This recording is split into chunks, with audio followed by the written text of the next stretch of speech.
Hey everyone, this is Chris and Sandy Bent with the Chris and Sandy Show. We get up close and personal with some amazing guests throughout the entertainment industry. And today, like I say on every episode, we've got a great one for you. Who do we have? Oh, we're so excited to have the Eli Young Band with us today. They are Hey. comprised of Mike Eli, James Young, John Jones, and Chris Thompson. They play their own instruments and write their own songs. They have amassed 14 Billboard charting singles, including 4 #1 hits, Crazy Girl, Even If It Breaks Your Heart, Love Ain't, and Drunk Last Night. And we're excited to have them on. So welcome Yes. to the show. Welcome. Thank you. Thanks for having us. So, been a crazy day for you so far. Yeah, we're in Roswell, New Mexico. We've been banned for over 20 years, and I feel like sometimes we've been like everywhere there is to be. But Roswell is one of those places that everybody's heard of. But Oh, yes. it's our first stop here. Pretty cool. Oh, Wow. Last 20 months or so has been rough for a lot of people, especially in entertainment. I always like to get Definitely. started with that. So how has COVID affected what y'all do, and what have you done to kind of maneuver through this craziness?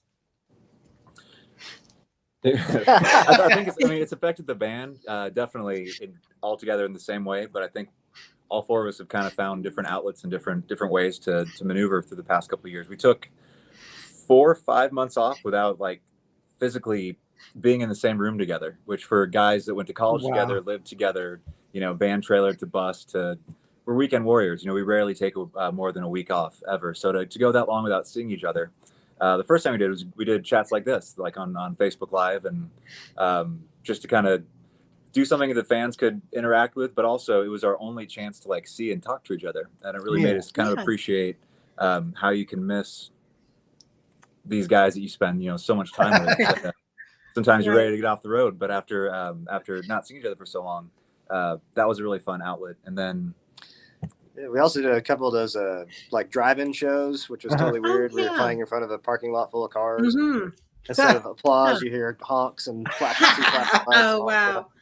Yeah, so it was a weird time. We're happy to be back was. doing the normal thing. Yeah, I remember seeing Yeah. a meme go across Facebook that had the future of concerts, and it had like these pods for each family. And I was like, I would kind of like that. Yeah, a lot of pod shows. Yeah, that's like for us, we launched this show January of 2020. So a couple months before COVID. And I remember thinking our first, a plan was maybe 100 interviews our first year. We thought if we could do that, be a great foundation. And then COVID happens. And I'm watching everything get shut down. I told Sandy, I was like, we can't change COVID, but man, they need a place to talk, and we're going to give it to them. So we rose up. And because of that, we did over 300 interviews that first year, and we're over 500 now. that's Wow. amazing. Yeah, We all had time on our hands to say yes to interviews. That's for sure. And it helped us out because it solidified us as a show, because, there's so many people that are launching their own podcasts and shows, and a lot of music people, a lot of actors.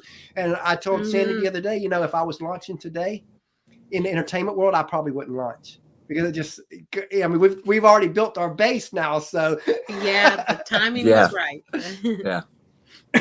So as a lot of people would ask, when did y'all know you wanted to do music? But I'd like to go deeper than that. When, for each of y'all, did it click that this could be a career move?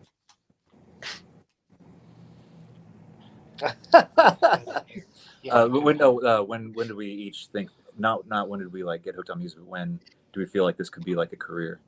When we started the band, yesterday. Yeah, yesterday. Sometimes it is. This past few years, it's felt like one week at a time.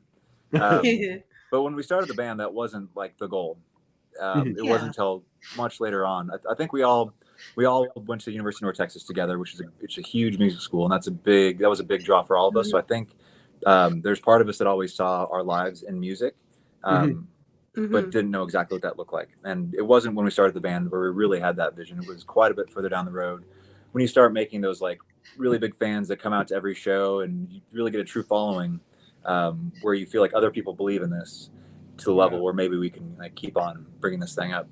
I remember when we had like our first sold out show outside of our college town. It was like we drove 4 hours down the highway or whatever, and we didn't even know it was sold out or whatever. And there was a huge line, and it was kind of like, okay, there's something here, something's happening, and we're not like, these aren't our friends where we're all going back to the house afterwards and buying a keg or something. This is actual real fans, and so I think that kind of was a little bit of a notification that this could work. Wow, I love that, because again, did y'all ever imagine, even at that point, 14 hit songs? I mean, we couldn't. We've been blessed to have great songs come across our path, and we've written a lot of songs too, and so we've been blessed. I think we've always wanted a long career, instead of a just short and then burn out and fade away career. Mm-hmm. And so I think we've been blessed for the past 20 some odd years we've been doing this to have kind of that just steady trajectory of songs. Yeah, because you see people shoot up, and then 3 years later, they're no longer here. It's a weird business. It is a weird business. And that's one of the things we made peace a long time ago with, what our trajectory is and who we want to be, and we don't want to compromise that. So, but sometimes it can be frustrating when you see someone who you heard their name for the first time 2 weeks ago, and then it just, Right. But that's not who we are, and we're totally fine with that. It's been a really fun road to travel down. We're in the business of reminding people who we are, or that we're still here. There you go. Yeah, that's a perfect lead in to my next little part is, a lot of people, they see the glory in what you do, but they don't see the grind, the sacrifice, the tears, the struggles it takes, not just to get the y'all's level, but even just a career level within music. And I always want to talk about this side of it, because I think a lot of times people think if you got the talent, oh, you've got it made, you'll make it. But we all know that that's just not the case. Many people with talent don't make it. So take a few moments and let's talk about the sacrifices and struggles y'all have had to go through to get to where you are today. You can have all the talent in the world, but yes, it is a sacrifice when you got to leave home, and especially when you first start in this business, just all the things you have to do and everywhere you have to be present. And of course, when we started, we didn't have kiddos. And if you have kiddos, that makes it even tougher. But yeah, a lot of people, you can do TikToks and whatever, but to get out on the road and tour for months and months and weeks at a time, that's a whole different animal. To get on stage, every night and do that thing. And so I think we've kind of found a good balance of home life, and our career has afforded us to, be home a lot with the kiddos, and somehow we stumbled across that along the way. So wow. Yeah, I think early on, you just really have to be willing to kind of give up everything, whatever it's going to be, whether it's just being away from home, missing holidays, not losing friendships, but I think over time, just seeing kind of friendships fade away just because you miss so many weddings and you just can't say yes to anything. We're lucky that we were friends when we started the band, so at least have each other to keep those old friendships together. Or whether it's, Mike selling his truck back in college, so we get our first conversion to our first van. It's taking all the money that we made for those first shows and not paying ourselves, but buying gear so we could have our own speakers and all of that, and microphones, and put on our own show. And man, I mean, we all graduated from college. That was one goal that we all had, that we all stayed in college until I graduated. But then, I won't say it wasn't a sacrifice because it just made sense at the time. But just all right, that's great and all, but we're just going to go not make money for a long time playing music. This degree is supposed to be able to do something for us, but we're not, it wasn't where we were. Yeah, we get exactly where you're coming from, because, we've been doing this show for 2 years, over 500 interviews, and we're still like, when's the money gonna come? But we keep doing keep going. Passion project.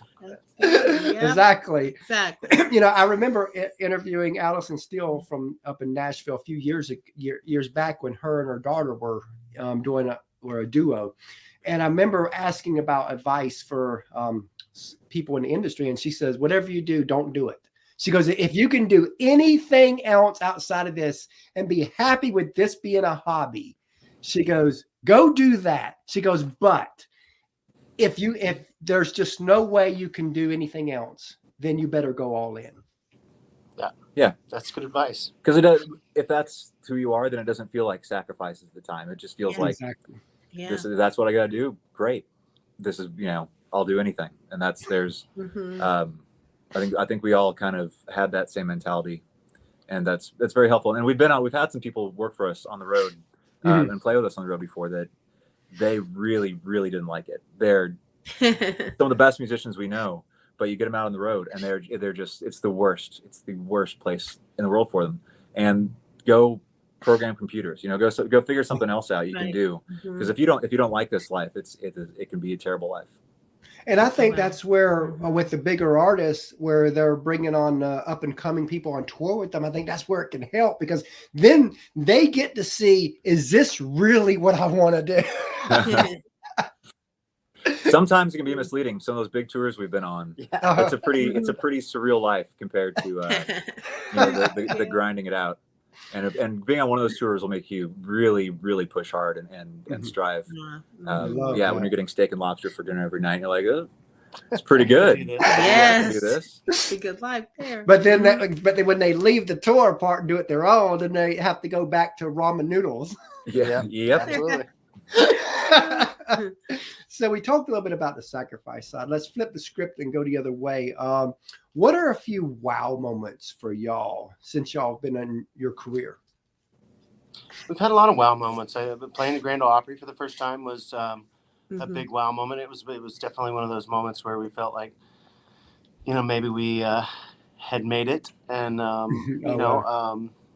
signing a record deal, playing your first sold out shows in different size venues, like whether it's playing your first club sellout, first large theater sellout, and first time to sell out an arena.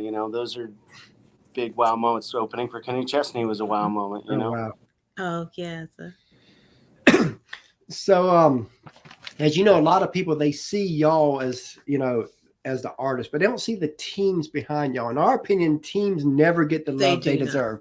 So if you want to take a few moments just to tell us about the team that helped you be who you are.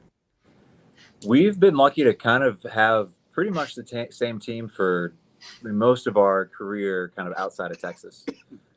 George Corey, our manager, and Brian Hill, our booking agent, they're family. I think we all have the same mentality of looking out for each other, sacrificing for each other, and working hard for each other, but also seeing this as a career, and them not pushing us into things that would be like a little bit more money now, but maybe it's not the best play, long term or whatever. Just having looking out for us in that long term, which I think has been very helpful. And we've heard so many horror stories about managers and especially booking agents.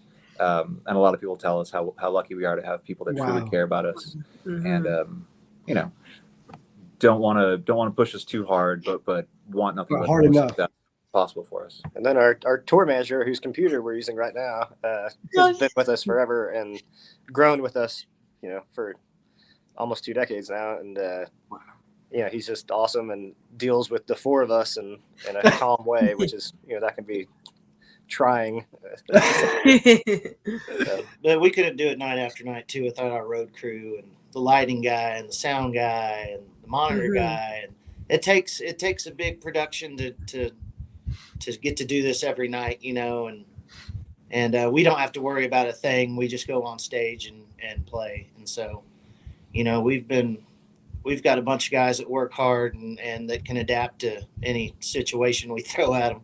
Takes a village to deal with our egos. we were in Hays, Kansas last night and drove up from Texas, and we were stuck in a whiteout storm, driving through it for like 3-4 hours. And bus drivers don't get enough, accolades. You've got to trust them to a level where you're willing to sleep while they drive. That's true. That's a lot of trust. But then making it, we were just passing 18-wheelers on the side of the road and just plowing straight through. And he was cool as a cucumber, man. He got us there safely, about 4 hours late because we could only go like 40 miles on the interstate. 40 miles an hour. But that was one of those days when you're so thankful that you have someone looking out for you. Yeah, definitely love that. And speaking of teams, we have a third co-host, our 10-year-old, that we bring on to ask a couple questions. Yes, so Sandy's gonna go get him, and he's a big fan of your music. Yes, his name's Christopher. And we also got an almost 3-year-old, as we said earlier, and she's taking a nap now. But when she gets older, she'll be plugged into our show because we are a family affair. So are your interviews short sometimes because the nap, they're not always precise?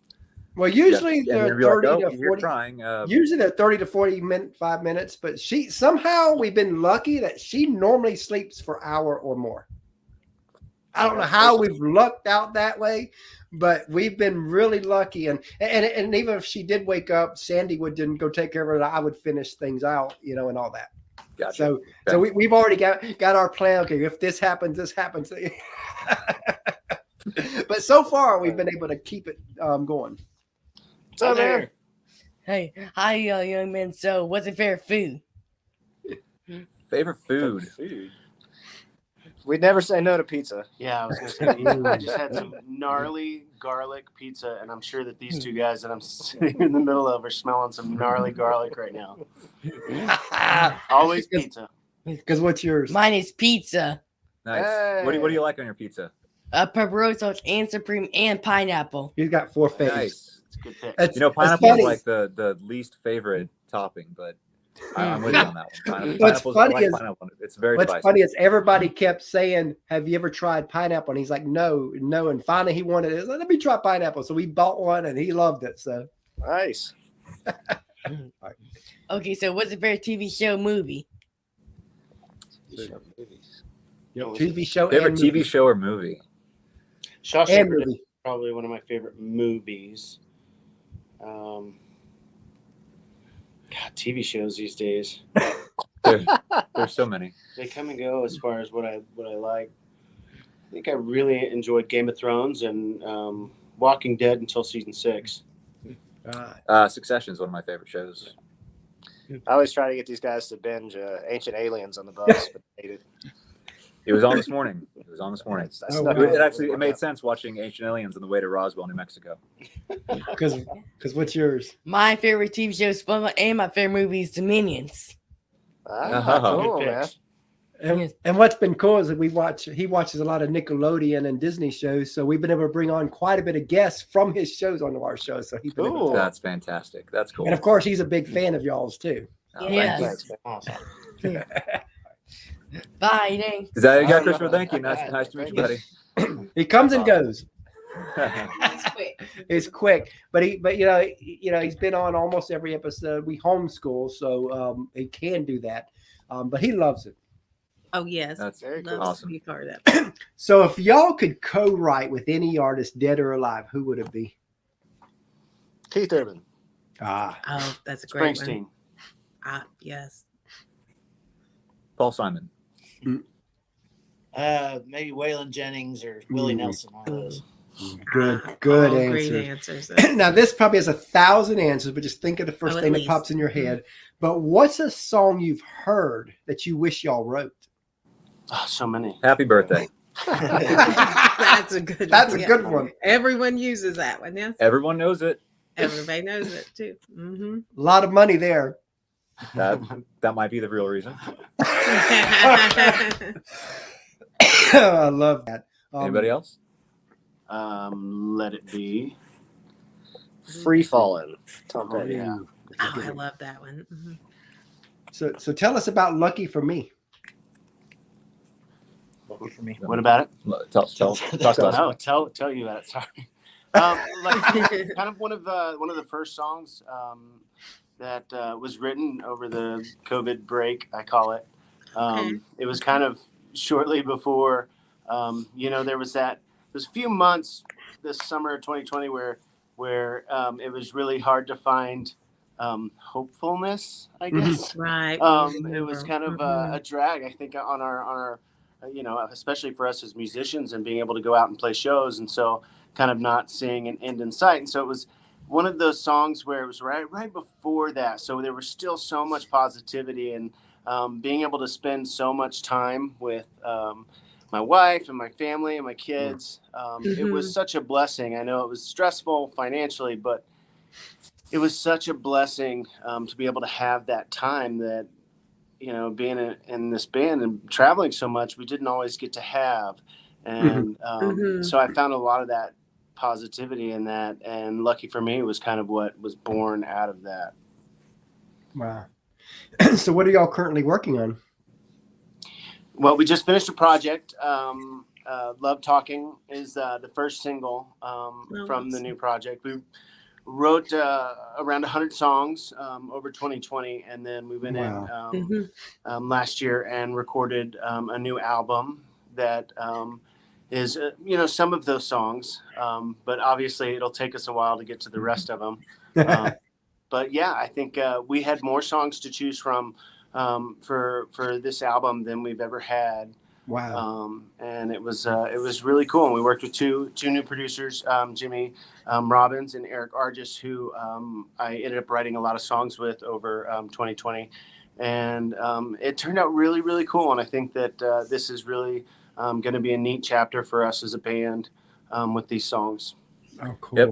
And we totally revamped our live show. Oh, wow. To start out the year, it was time to get some more of the new songs in, figure out how to just, I don't know, get a new arc to the show. And it's been a lot of fun. Unfortunately, we've only been able to get 4 shows in this year so far, but we feel very confident about how the rest of the year is going to go. So it's a lot of fun being back out playing live, playing the new show.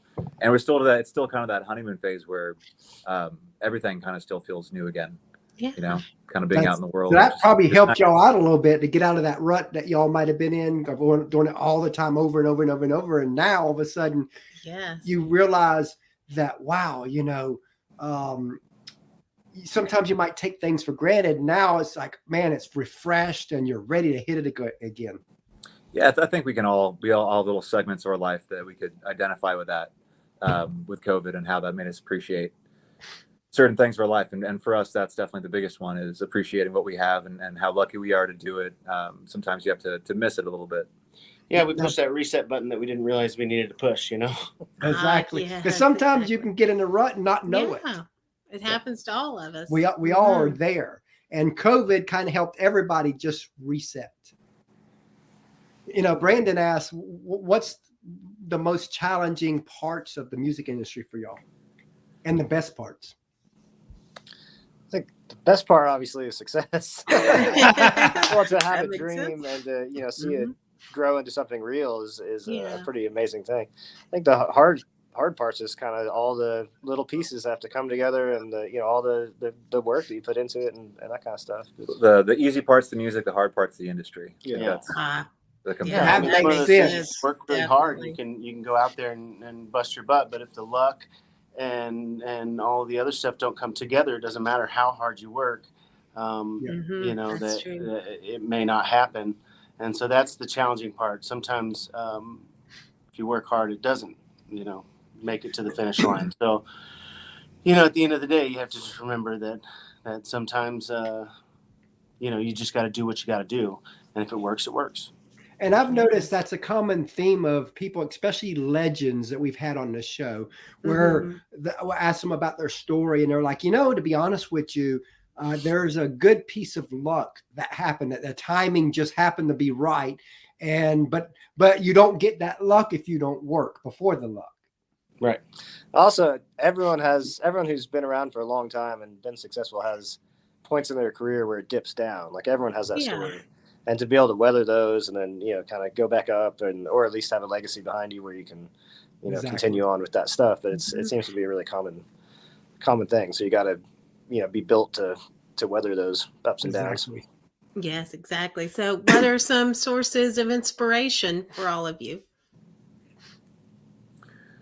Oh, I think we could all agree that at this point in our careers, it's been different over different periods, but our families are definitely a source of inspiration.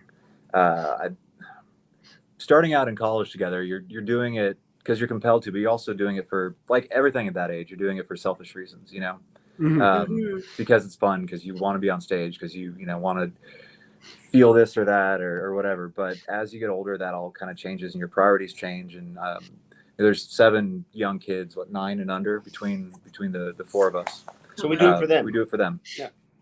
And that's enough. Love that. But we tell them we're leaving home here for the week because we're doing it for you. And what would you like for your legacy to be as a band? What would you like to be most known and remembered for? I mean, good music. Yeah. That's number one. Yes.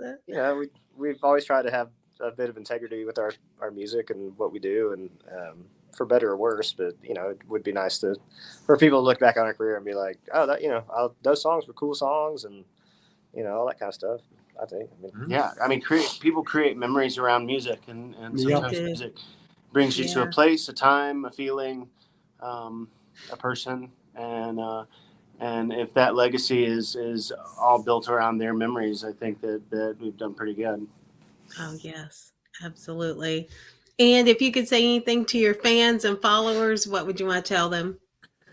Come see us. Yeah. It's an interesting year. If you love live music, this is going to be a great year because everybody wants to get out and play. So, there's going to be lots of options out there, and we're loving what we're doing.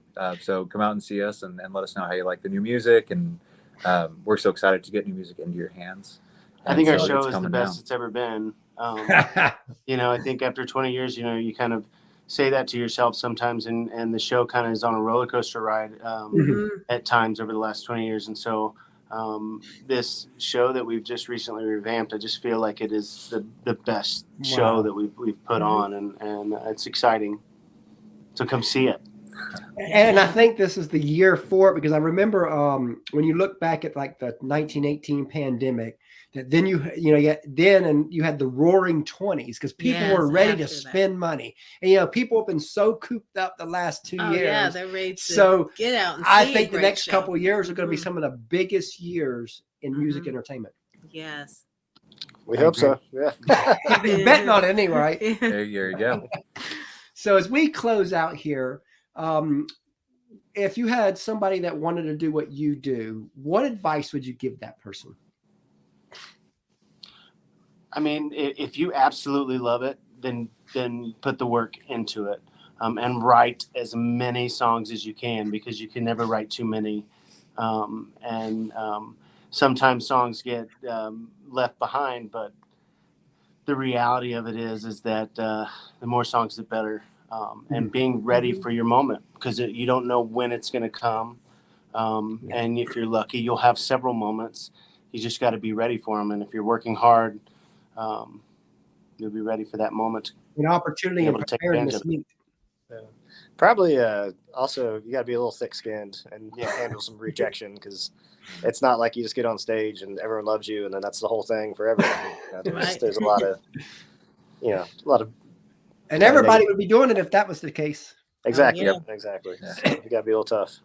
And it's great that it's tough, because again, to reach, and I don't care what industry you're in, to reach the highest of the levels within whatever industry you're in. If it was all easier, then it wouldn't be worth as much. Yeah, absolutely. That's what we tell ourselves all the time. So when y'all go through a struggle, you're like, okay, it's worth it. Yeah.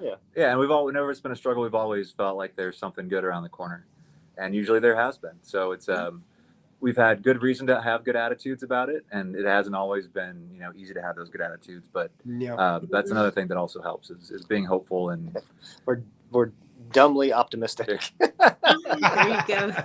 I'm the same way, because again, we're like that. Like too. they say, where there's no hope in the future, there's no power in the present. I like it. Yeah. And because of the hope, that gives you power. So as we close out here, we tell everybody how they can find y'all. You can find us in all the places online anymore, on everywhere. You can find us on the road. I mean, that's the best That's place the best to find place, us. right? Best place. We still have a website if people go to those. EliYoungBand.com. Find us on Facebook.com. Eli Young Band. Instagram, TikTok. Google us. Yeah, we're there.